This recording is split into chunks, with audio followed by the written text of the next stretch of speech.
আজকে বিদ্যুৎ সম্পর্কে কথা বলবো।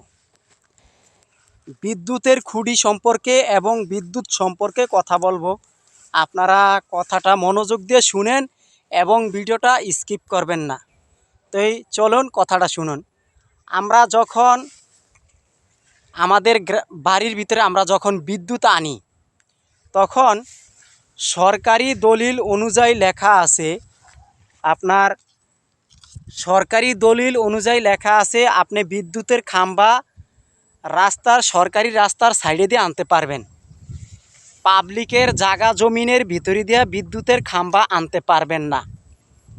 এখানে আরেকটা বিষয় কথা আছে, এই যে বড় বড় টাওয়ারগুলা, অ্যাঙ্গেলের টাওয়ার, 4000 ভোল্ট, 5000 ভোল্ট, 6000 ভোল্ট, হ্যাঁ, এই টাওয়ারগুলো যখন জনগণের ক্ষেতের ভিতরে বসায় তখন এক করা জমিন মতন খায়ালায়। তখন দেখা গেছে কি, ওই এক করা জমিনের যত টাকা দাম অত টাকা দিয়ে দেয় সরকার বা কোম্পানি দিয়ে দেয়। আর এমনি নর্মালে যারা এই যে খাম্বা খুঁড়ি আনবে, সরকারি এরকম কাগজের ভিতরে লেখা আছে, দলিলের ভিতরে লেখা আছে, যারা সরকারি খাম্বা লাইন আনবে সরকারি রাস্তা দিয়ে আনতে হবে, কিন্তু আপনি পাবলিকের ক্ষেতের ভিতরে দিয়ে আনতে পারবেন না। পাবলিক যদি আপনার নামে যার আন্ডারে কারেন্টটা আনে, বিদ্যুৎ আনে, ধরেন গ্রামের একজন মাতাব্বর, এর আন্ডারে কারেন্ট ছাড়া দিবে না। বড় বড় বিদ্যুৎ কোম্পানিরা যেই কোনো একজনের আন্ডারে ছাড়া কারেন্ট দিতে চায় না। তো যে কারেন্ট আনে তার কাছ থেকে পারমিশন নেয় যে আমরা রাস্তা দিয়ে আনবো না জমিন দিয়ে আনবো। তা আসলে এটা সরকারি দলিলে লেখা আছে, আপনি সরকারি জায়গা দিয়ে বিদ্যুতের খুঁটি আনতে পারবেন।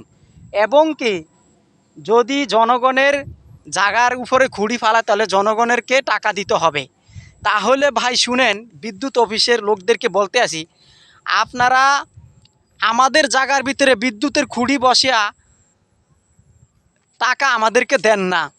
এরপরে আমাদের মিটার, আমি 3000 টাকা দিয়ে মিটার কিনে আনছি, আইনা আমার ঘরের ভিতরে বসাইছি, আপনারা লাইন টাইনে দিয়ে গেছেন, আপনাদেরকে কিছু টাকা দিছি, 500-1000 টাকা দিছি আপনার করে বকশিস। আমার মিটারের টাকা, আমি মিটার কিনে আনছি, আমি মিটার কেন ভাড়া দেব? কথাটা বুঝেন, আমি কেন মিটার ভাড়া দেব? আমি যুক্তিপূর্ণ কথাটা বলি, আমি কেন মিটারের টাকা ভাড়া দিব?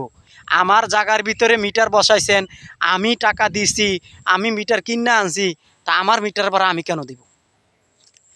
আপনারা যে আমার জায়গার ভিতরে খুঁড়ি বসাইছেন, আপনারা কি আমারে টাকা দিছেন?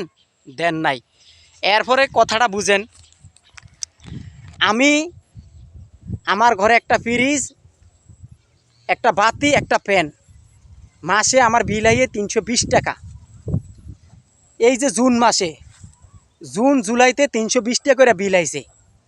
আগস্ট মাসে আমার বিল আইছে কত জানেন? 800 টাকা। আমার একই জিনিস, আমার আর কোনো জিনিস নাই, হ্যাঁ, একমাত্র উপরওয়ালায় জানে আর আমি জানি। আল্লাহর কসম বলছি ভাই, আমি আর কোনো বাড়তি জিনিস চালাই না। তাহলে আপনারা যে খালি বলেন, বিদ্যুতের লোকেরা বলেন যে আমরা চুরি করি না, তা আসলে বিদ্যুতের লোকের হইলে 1 নাম্বার চোর। আপনারা ইউনিট যেইভাবে চুরি করেন, হ্যাঁ, আপনার দেখা গেছে কি, আপনারা যারা এরকম কাগজ কলম দিয়ে লেখা নিয়ে যান আয়া ইউনিট, দেখা গেছে কি আপনি 70 ইউনিট খরচ করছেন, উড়াইবেন আপনি 100 ইউনিট। এখন মালিক যে খরচ করছে হ্যাঁ তো দেখে না, দেখছেন তো আমনে। তা আসলে বিদ্যুতের লোকেরা হইল চোরামি কারবারি করে বেশি। এদেরকে কিছু কথা বলতে গেলে আপনারা অফিসে যান, এরা কথা এড়িয়ে চলে। তো ভাই আসুন, আমরা সবাই যারা বিদ্যুৎ নিয়ে চুরি করে তাদের জন্য আমরা অভিযোগ করি এবং তাদের প্রতি আমরা আন্দোলন করি, কেন তারা বিদ্যুৎ চুরি করে। তা আসলে আমরা সবসময় সতর্ক হয়ে থাকব। এবং কি, যারা বিদ্যুতের ইউনিট লিখতে আসে তারা যেন ঘরের মালিকদেরকে, যে কোনো একজন লোকদেরকে ডাক দিয়ে দেখা যে আপনারা এত ইউনিট খরচ করছেন, এত ইউনিটের টাকা আইছে, এটা তুলে ধরার জন্য চেষ্টা করেন।